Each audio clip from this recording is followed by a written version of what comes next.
Hello, hello, and welcome to another episode of Found in Interpretation podcast. Once again, I'm one of your co-hosts, Alain Breton, and I'm here with Brian. Brian, how you doing? Doing okay. I wish I had a little bit more sleep last night, but other than that, I'm doing okay. Are you partying too much? No, I'm just Oh yeah, kidding. no, my daughter was partying too much. She was up at 5 a.m. So 16 or 3? Okay, no. yeah, one, almost two.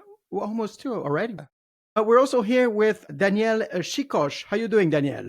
Great. Thank you very much. And thank you also for the invitation. All right, let's kick it.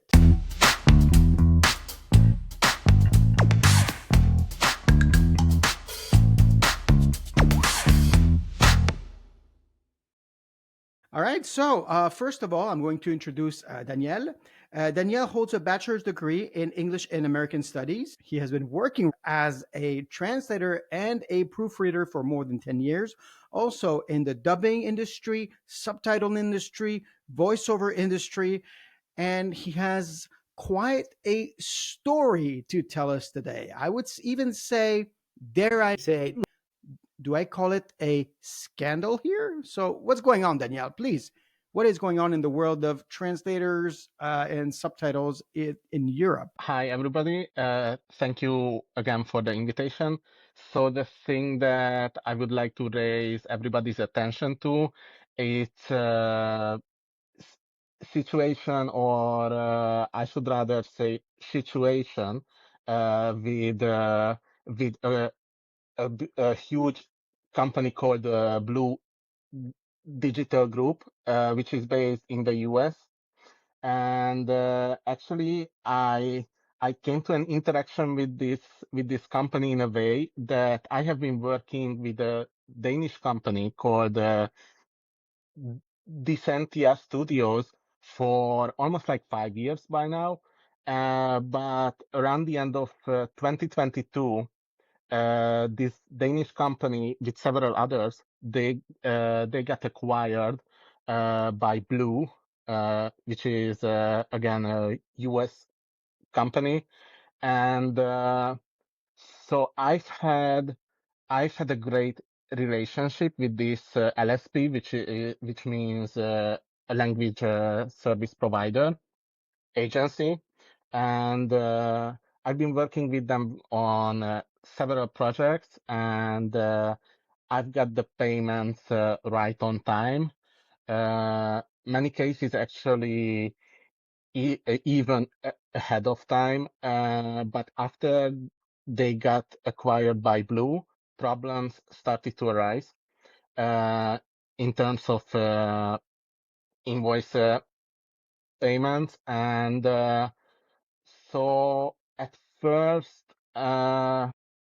So, just to set up the story in our minds, what year is this? So, the first time you have a relationship with this Danish company, what year are we talking about? And then, what year did Blue Digital Group acquire this Danish yes, company? so I've started to work with them in 2020, maybe already around the end of 2019. Uh, Okay. yeah, so I worked with them for more than like 2 years on several projects without any problems at all, with great PMs, with great project coordinators and supervisors as well. And whenever I or anybody else had any problems, they were really quick to respond and also helpful uh, to us. But so after Blue acquired them in the end of 2022, pretty much immediately problems started to arise with the payments. First, they were delayed by, let's say, by a week or like 2 weeks or something like that. And what kind of work are we talking about? So it was a subtitling work. Subtitling. Yeah, Okay. yeah. I mean, it's like official that they have been working with the biggest end clients in the media and entertainment industry. So yeah, so they were pretty like big shot projects, so to say. Any names? Uh, Actually, I'm not sure if I can Okay. All name right. anything. But everything is public, and everybody who is interested, they can just look up for their website and or Google them. So yeah, so first, the first problem was that the payments arrived with like a week delay or 2 weeks, but in a few months it got like extended, so to say. So officially in their payment terms, right now they are pledging to settle our invoices within 45 net days. So actually, after waiting 45 days for my payment, waiting like another week, I was like, okay, that's fine. Like anything could happen. I'm not sure with their internal processes, or I thought that maybe it was only because they got acquired by another company and they just had to like synchronize their internal accounting departments, for example. So I was like kind of patient and understanding with them. Uh, but after a few months, like these delays got even longer and longer. And so actually by last year, we reached to a point where my invoices got settled only like month after the official due date. And that's when, Did they provide you any reasons for that? yeah, I wrote all of these like follow-up emails to the accounting department and stuff, and they always had like some kind of explanation for themselves, like that they are waiting for some funding to like come through, or that they've had problems in their internal processes. These like, I don't know. I would say that They were making excuses, in your opinion. um, yeah, I mean, by now, I'm pretty sure that they were just like empty explanations or promises. Uh, I mean, we can also say that they were lies. Okay.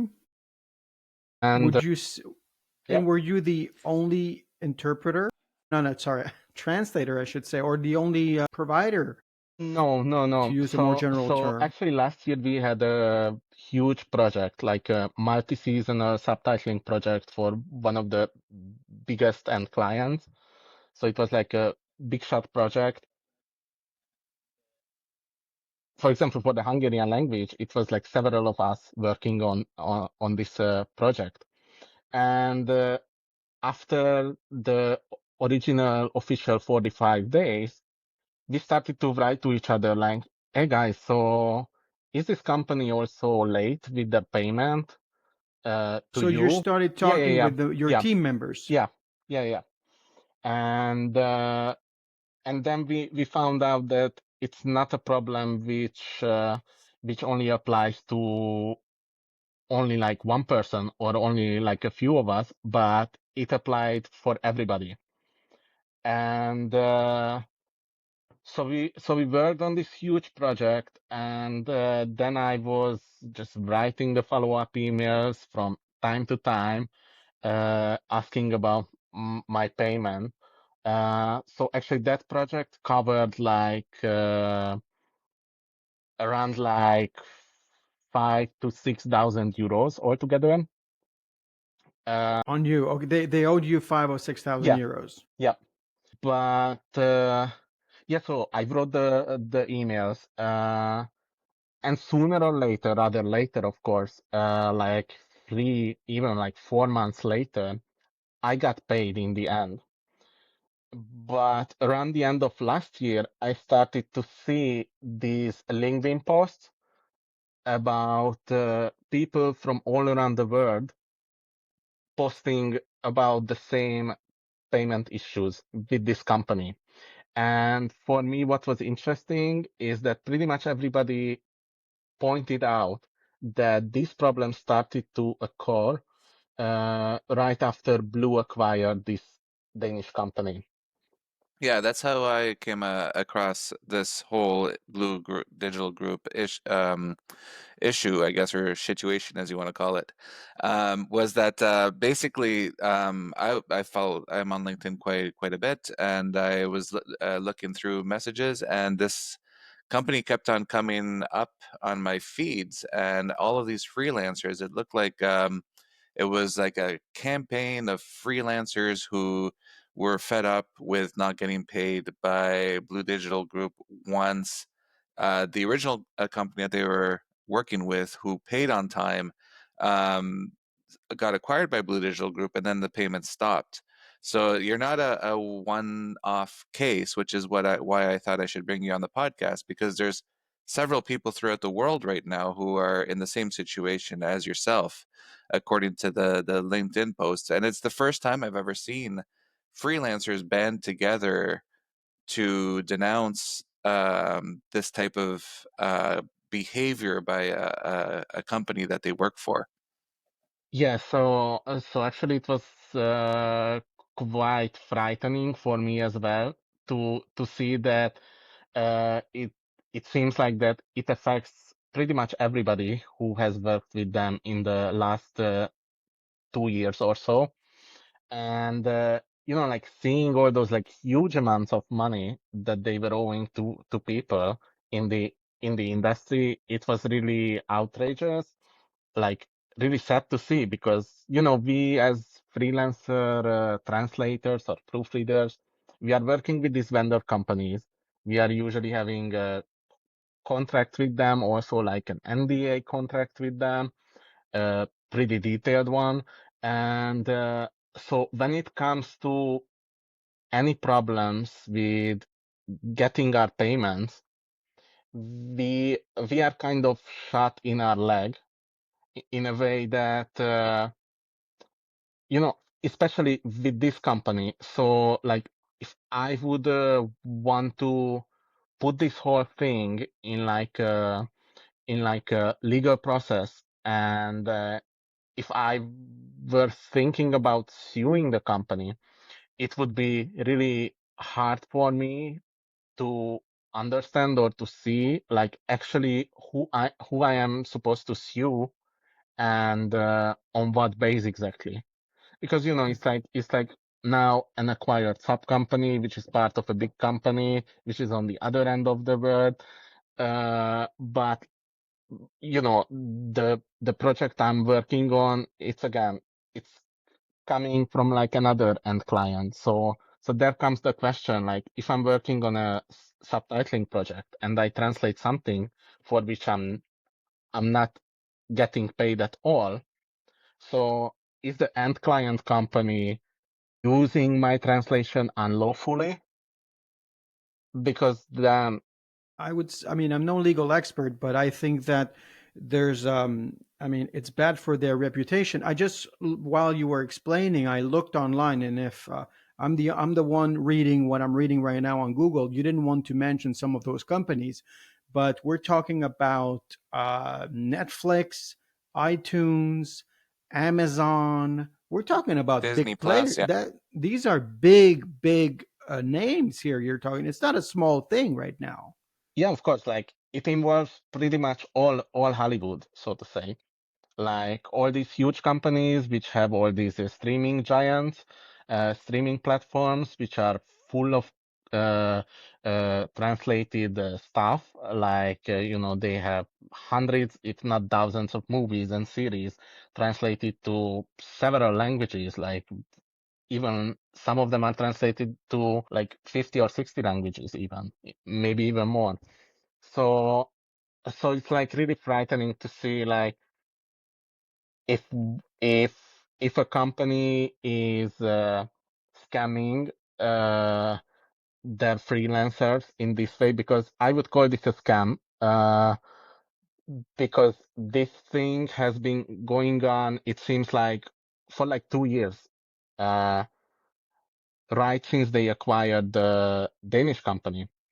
Uh, so when I started to follow up on these LinkedIn posts and started to chat with the people who wrote them, I quickly found out that it's not only happening with the Danish company they acquired, but it's pretty much happening with all the companies that they acquired in the last 2 to 3 years. And so it was like happening with their Greek office as well, which was also in the translation industry, just that in like another segment. And so for me, there came a question like, okay, so what's really happening here, and what's happening with the huge amount of money that we are owed, and how come that this thing hasn't surfaced yet? Uh, so I started to search for the leadership of Blue, mostly through their website. And I also got the idea, okay, so I don't have anything to lose, so let's just write a post as well on LinkedIn. Have they reacted to your post? It looks bad No, on them. yeah, so nobody approached me after I wrote my first post on LinkedIn, but I got the idea because I was like, okay, I don't have anything to lose, and I have a signed contract, which was signed by them as well, in which they were pledging to pay me on time. Uh, so I was like, okay, since I don't have anything to lose, then why not to write the CEO of Blue on LinkedIn?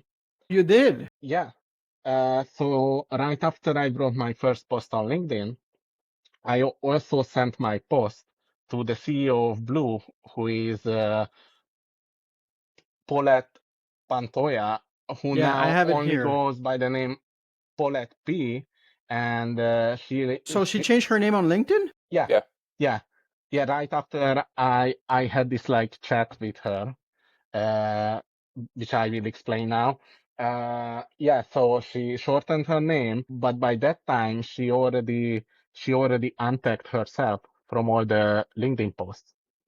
Uh, yeah, She's still Paulette Pantoja on her website. She's the founder and CEO of Blue, a full yeah, service yeah. provider of Like logistics, distribution, licenses, and quality assurance solutions for content creators, hardware and software developers. Since the company's founding in 2007, Paulette has helped Blue play an increasing influential role within the home entertainment. We're talking about the same person. She went from Paulette Pantoja to her alias Paulette P the On on LinkedIn, yes. on LinkedIn. On LinkedIn. On LinkedIn. Yes. And actually, sorry to interrupt, but there was another gentleman called Loic Van Kooten. He does a lot of posts on Blue Digital Group, kind of to denounce them. And I contacted him to see if he wanted to come on our podcast, but he was too busy.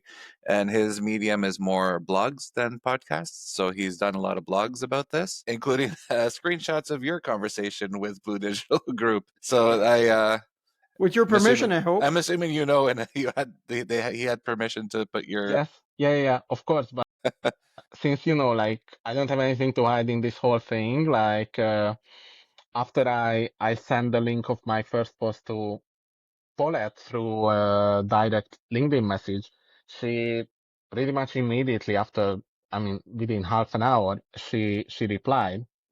So she replied asking if I would take down my post from LinkedIn if she could make it happen that I get paid on that day. Then she like pretty much immediately wrote that I would get paid either way, but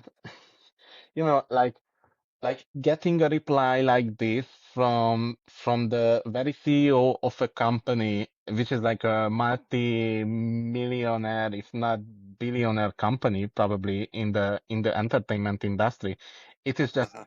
surreal.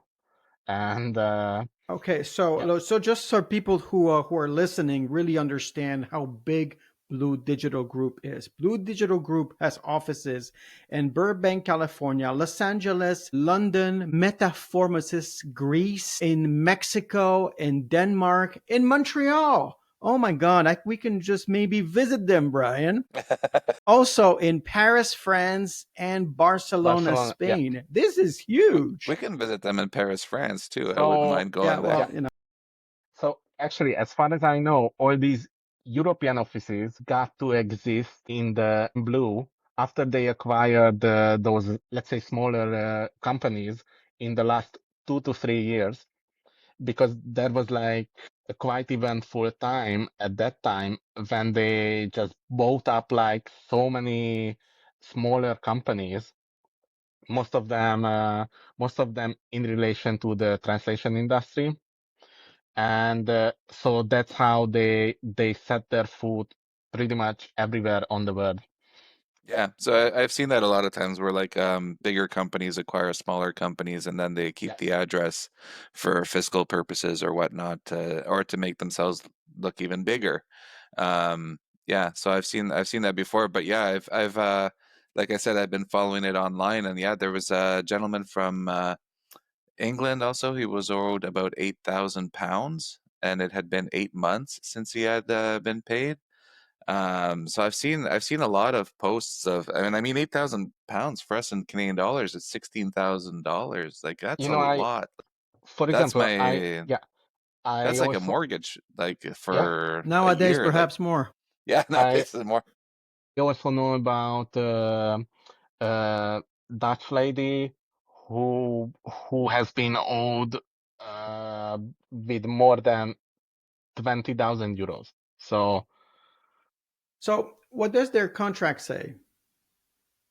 it Like says that, Blue Digital Group, when you first become a subcontractor for them.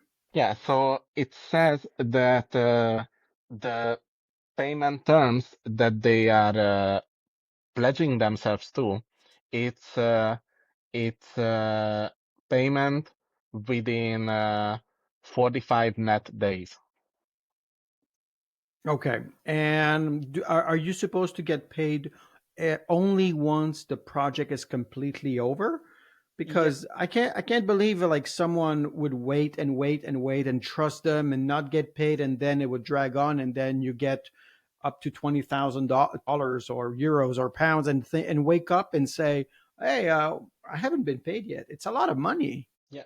So since they got acquired, pretty much the whole invoicing system it's in-house and it's pretty automatic. Usually what happens is that after you are done with the project, let's say with like a season of a series, then all of those episodes within that season, they get invoiced in the in-house system in a batch. So it's like one invoice for the whole season.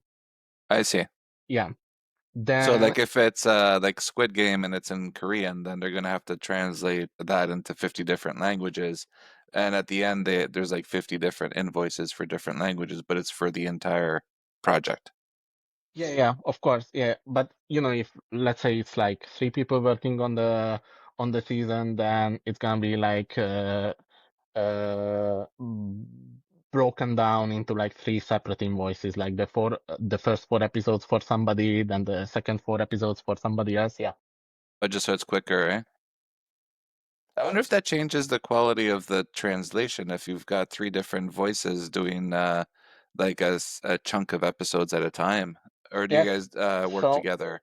yeah, so these agencies and we as well, we have our ways to make sure that all the terms and phrases will get translated in the same way. Okay. So we are using these so-called uh, KMPs. It's called key phrases and names. So it's pretty much like an Excel table Like a of some sort. Yeah, yeah, standardization. yeah. Yeah, okay. So, have you seen, let's say, one of the streaming giants? Have you ever seen some of your work in some episodes in which you have not been paid? I haven't I haven't really followed up on that. Like if let's say the big client from last year, if they already uploaded and made our subtitles available, even though that we were struggling with getting paid. So to be honest, I haven't checked that, but I am pretty sure that on the side of these end clients, they don't really know about all these things. So that's where I also got the idea to tag all of these big end client companies in my LinkedIn post, because I was thinking like, if I don't really stand the chance in like a forever taking legal battle over my invoices with this company, then the least that I can do is that to try to raise awareness among their end clients, because as far as I know, they get most of their orders and most of their work by these big end clients. So I was thinking like, if I can raise their attention to this whole thing, then maybe they will stand for us, for all the people whose work they are profiting from, actually. So, just to take one step back, after you wrote to the CEO, and she said, "If you get paid in the day, would you take off your post?" Have you got after that specific conversation? Did you get something? Yeah, so it was a Friday night. It was a Friday night, late night, here in Hungary at that time. Uh, so she asked me like, that was also like a ridiculous thing Yeah, it's unusual, that of course. that the CEO of a company asks me through a LinkedIn message. So would you tell me like exactly how much money we are owing? Like, like it seems like that's their standard way of accounting. Like, Yeah, yeah, it's so completely unusual. yeah. But in the end, did you get So anything? so in the end, I got paid a random amount of money on the next Monday, 3 days later. A random amount of money. Yeah, So they it owe was a you. random amount of money. I wrote her exactly how much I'm owed already, like the whole amount The of total amount. all my outstanding late invoices. And after that, I got paid like a really random amount of money. More than you ask or less? I bet Less, less. less. Of course. It was like, let's say like a third less, roughly. Okay. But So Wow. about you got about a third of what you were owed. yeah, yeah, yeah. Okay. And then you must have written her back and say, "Hey, there's two-thirds missing." Yeah, so Did you?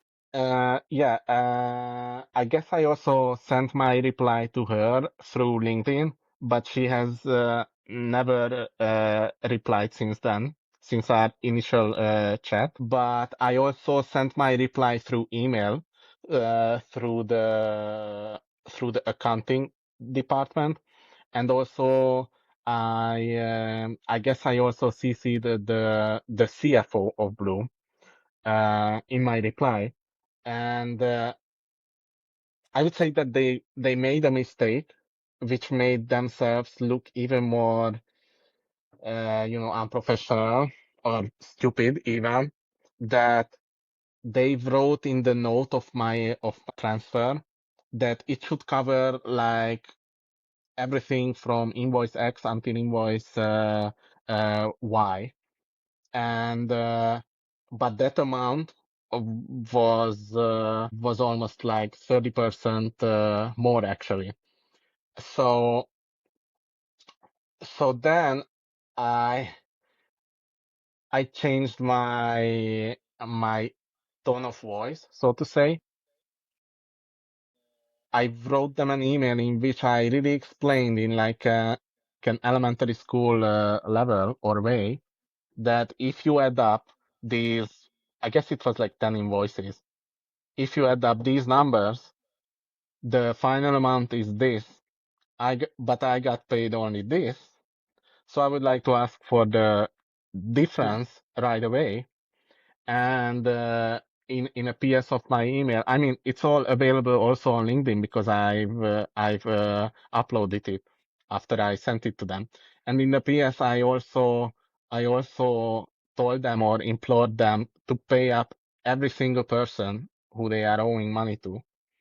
Because by that time, So you even were not thinking only about yourself. You were actually no, no, no, fighting for of other course not, people. of course not. And then I got a reply from the CFO of the company saying that they discussed my situ- situation internally, and they will transfer the leftover amount to me ASAP, and that he hopes that it will resolve everything. So that's when I got even more pissed, and I again went to LinkedIn and wrote a post in which I was saying that nothing will get resolved until, as a step zero, they pay up every single person that they owe money to, and I also asked them, let's say, that they should release like a proper official statement signed by all the top level management of Blue, in which they are apologizing to the whole global freelancer community, and in which they are also pledging to have on-time payments starting from now. None of these things have happened so far. So you're giving them the olive branch. You were basically saying, "Listen, pay everyone, say you're sorry, and then we can all move on and keep on working together." That's the feeling that I've got from what you said. I actually wouldn't call it an olive branch, because these two things, let's say, these are really, and also like paying up everybody, these are really like step zeros for me. Like, if there's a huge company like this working with thousands of people globally, and that they've had I don't know what they had in mind. Like, it seems like they have been doing this whole scam thing for more than 2 years with thousands of people. So I don't know if they thought that it would never surface just because we are like separate freelancers living on different parts of the world. But actually, one of the great things of the internet, and let's say LinkedIn or any other platforms, is that even though that we are working independently and mostly by ourselves as private entrepreneurs, we can still discuss uh, all the all the situations with these big clients which are known globally. Uh-huh. So even right now, we are 100% aware of all the companies have who we are having the same issues with as well. Because one of the most important thing is that Blue is not a singled out company who have been doing these kind of things with our invoices and with our payments. And it really seems like that it's like a much bigger thing. And many other companies are also having the same kind of behavior towards to the very people that they are profiting on. Because without our work, they wouldn't be able to exist at all. Yeah, and this is what I noticed on LinkedIn is that I've never, I don't know, maybe Alain, you've seen it before, but like I've never seen like a group of freelancers from everywhere, every part of the world, like banding together to denounce this, I've never seen anything like this. No. being brave enough to come on our show to talk about this. But the other cool thing about having you on is that our podcast also reaches a lot of new interpreters in the business who are also freelancers. So it's important for the new people coming into the market to realize, like, or to ask around, like, if when you're going to work for a company, like, just beware of who you're working for, because this type of situation could happen if you're going to work for a company that looks reputable but maybe has a past history of not pain or doesn't have an emphasis on quality over other things. So like this is a really useful podcast, I believe, for new and freelancers coming into the language industry. So I thank you for doing that. And the other thing that I noticed too is that I actually reached out to Blue Digital Group, and I asked them And if they have you cared got to. any replies?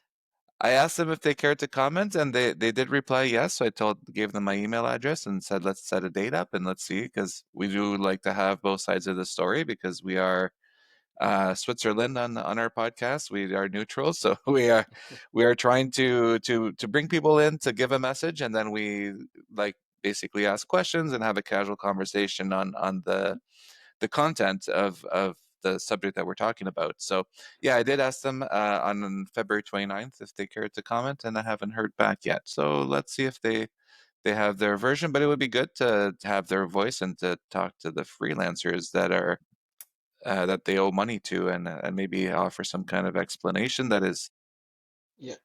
transparent and clear and honest. That would be the first step, like you said. And yeah, but yeah, no, your post was all on Loex blog, and all the series of posts, but also like dozens of others, not just you. So in the last few weeks, I've heard it from several people that the accounting department or somebody from Blue, they've started to reach out to people they are owing money to, which I guess is pretty much everybody. But you know, I'm not really sure if they are not contacting only the ones who have spoken up on LinkedIn or actually reached out to them through email or anything. So in the last few weeks, they have been promising to pay up everything by the end of the actual week. So like let's say like 3 weeks ago, it started by Friday that week. Then So it passed. okay. Then it passed. Then they again promised that they will pay everything which is left by the next Friday. Then by the next Friday. So according to these infos I got from other translators, so Blue was supposed to pay up everything to everybody by last Friday. Uh, I'm not sure if it has happened. I haven't reached out to people yet, to people I know they are still owing money to. So last Friday, you mean February 28th. 28, yeah, exactly. And you didn't get anything. I got paid already. So after my email and after the reply from the CFO of Blue, within a day or two, I got paid for everything, even for the things which were still on time in terms of payment terms. So, it was like really strange to see, like, okay, so now out of the blue, like No they pun. they are they are able to pay everything, even the ones they are not really supposed to pay yet. So okay. So just so I can clarify, they owe you a lot of money. They're always late. Then you notice that there are other professionals who are having the same issue. Then you go on LinkedIn, you talk to the CEO. You're supposed to get an answer. You get an answer. You get paid a random one third amount. Then you keep on pushing. You organize with other people in the meantime. You talk to the CFO, and then you get paid for everything, including ongoing work on which you have not invoiced them yet. No, not Okay, ongoing that's what work. I understood. All right. Only invoices which were already submitted, but they were still within this 45 days Okay. All right. All right. All time right. I get it. period. Okay. Okay. And so right now, you've been paid. And you all are of also notice you've been paid for everything. all of my invoices, all of my already submitted invoices are paid as Okay. of the moment. Yeah. So, what is the oldest invoice that like what is the biggest gap from the invoice until being paid? What are we talking about? 6 months, 1 year, 2 years? Just to give us a It's scale. 3 to 4 months. 3 to 4 months. Okay. Yeah. I mean, 3 to 4 months after the initial 45 days period. So altogether, it's almost like half a year on pretty much. Yeah. So Okay. 6 So they months. would take about 6 months Yeah. to pay an invoice. Yeah. And Right. I've heard about many other people. Okay. Do you feel that you got paid thanks to this campaign that you guys have launched, or do you think they would have paid? They would have paid if you hadn't, if this campaign wouldn't have existed? No, actually, I'm pretty sure that I wouldn't have gotten paid in the foreseeable future if I wouldn't have written what I have on LinkedIn. Spoken up. Yeah. You must have been stressed throughout that period of time. Yeah. I mean, to be honest, I guess I'm still one of the lucky ones in terms that I've been working with several agencies at the same time. So I'm not like fully depending on the money that they have been owing to me. But I know about several other people who who did much more work for them in the last year or year and a half, and they are owed with huge amounts of money. And I can imagine that for them it can really be stressing because Absolutely. for me right now the main goal is to achieve that every single person anywhere on the world get paid for all of their invoices by this company. I also want to raise the attention of these huge big end clients like Netflix, Warner Bros. Discovery, NBC Universal, and so on. That because interestingly enough, in their pretty hidden ethics codex, which you can actually find on their website, they are pledging not to have any type of unethical processes in their supply chains. So, so Warner Bros., Netflix, Disney, they all have this written in their own code of ethics that they are not accepting any behavior or business practice like this in their supply chains. And knowing this, it's even more interesting that Netflix actually took down Blue from their website of their preferred fulfillment partners. Suppliers, yeah.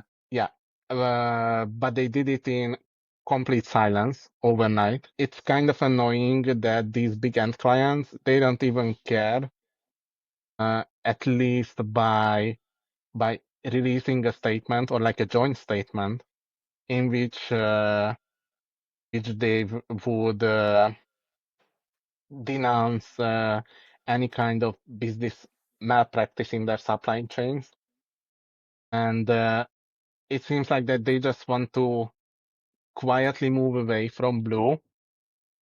I mean, so far it's Without creating a fuss. yeah, Yeah. yeah. But I guess we really reached a point where we are not supposed to, go into silence quickly and again everybody gets gotten paid by Blue because, like I said, that these problems are present with so many other agencies and companies as well. And actually, I've spoken with a few people from Hollywood as well, people who really know these big shot guys and ladies sitting at the very top of these LSPs and agencies. And I've been hearing really frightening and annoying things, Such as? such as that these people, these CEOs and leaders of so many of these companies, they don't really care about fulfilling their payment terms to their freelancers, to us who are standing at the very end of the supply line. One of the most frightening thing was that some of them know about these problems within their own companies, but they know about it and they are willingly not paying any attention or not putting any effort into resolving them.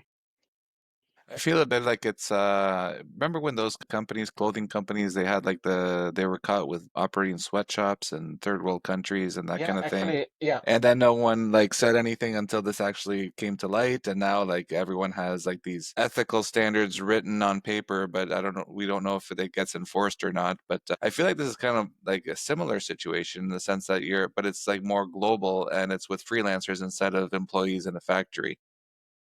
Yes, because It's a great comparison. yeah, I mean, even among us who are working in this industry, like in the translation industry of the media and entertainment world, uh, we are calling companies like these as sweatshops. Exactly. Because we are either not getting paid at all, or we are only getting paid by a huge delay. That is just unacceptable at this point. Like, you know, getting paid by a really low rate for our work, but also not even getting that low amount of money for our work at all. Like, that's really just like spitting us in our face. Right. And It adds yeah. insult to injury, that's for Yeah, sure. yeah, and I'm a small business owner, and yeah, I would like I can't even think of not paying somebody that I owe money to.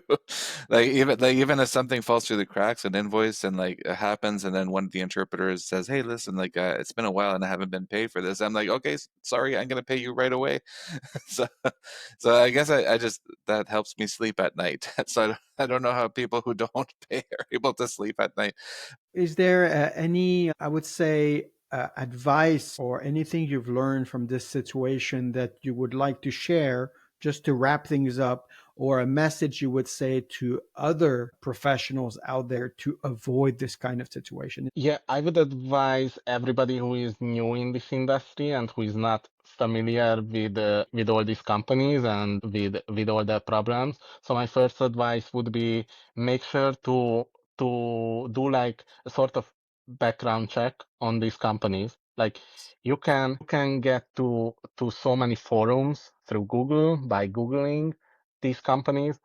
And also, it's also a great thing to join professional groups or organizations like SATL or AVTA, which is the group of the audio visual translators in Europe. Because I forgot to mention this really important thing that these organizations also spoke up in the last few weeks, releasing official statements. They are asking everybody to pay attention to these companies and also preferably not to work with them because they've been having huge problems with the money. Uh, so actually, it's a great thing if you join these associations because they have all these inner forums and inner chat groups in which you are more than okay to ask others' opinion about a specific company, and you can get a clear picture about who to work with and things like that. And I just hope that the industry will change. And I really hope that the example of Blue will be a kind of cautionary tale to all the other companies as well who are having the same problems, but even now, they are in silence. And I guess they are just waiting to see what happens to Blue after all. So, if anyone from Blue would like to come to the podcast and comment on the situation, or at least provide an explanation to all the professionals out there that feel that they have been wrong, and rightly so, don't hesitate. Brian already has tried to reach someone. You know where to reach us. If anyone else would like to express themselves on this topic or any other very important issue regarding freelancers out there, they're always welcome on this podcast. We will always give a voice to people who may feel that they're voiceless. So on that, Brian, Daniel. Yes, nice way to end it, buddy. This is pretty stressful. This is really uncomfortable, I'm sure, for everyone out there. And my heart is to all of those who have been wrong in this situation. Absolutely. So everyone, like, share, subscribe, comment. We have to spread the word on this issue specifically and at large. Don't hesitate, and we'll see each other for another episode. And Danielle, once again, thank you for your courage for coming on this podcast. Yeah, Thank you, you too as well. Thank you very much. All right. Good night and good luck. Cheers. Take care. Bye.